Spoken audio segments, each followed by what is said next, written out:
Bagaimana caranya bila kita menginginkan hati kita tenang, pikiran kita tenang? Terlebih lagi di waktu kita mendapatkan ujian dari Allah Subhanahu wa taala.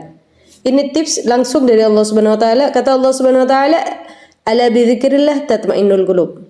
Dengan berzikir kepada Allah, Allah akan menenangkan hati kita.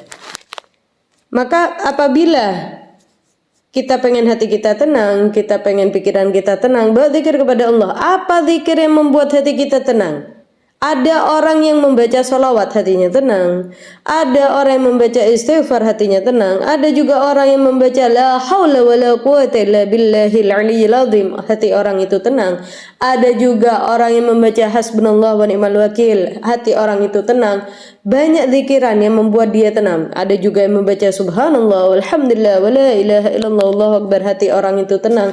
Apa zikir yang membuat hati kita tenang itu dibaca.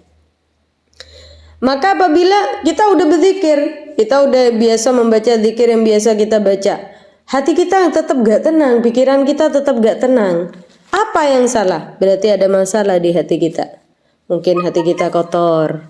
Mungkin ada dosa kita yang belum taubat kepada Allah Subhanahu wa taala. Mungkin ketika zikir kita tidak khusyuk, kita tidak menghayati dengan apa yang kita baca.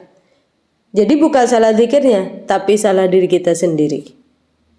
Maka bagaimana kalau seandainya terjadi hal itu? Terus berzikir kepada Allah Subhanahu wa taala. Digiring, lebih khusyuk lagi, lebih menghayati, minta maaf Allah. Kalau perlu dengan menangis, maka dengan seperti itu hati kita akan menjadi tenang, pikiran kita akan menjadi tenang.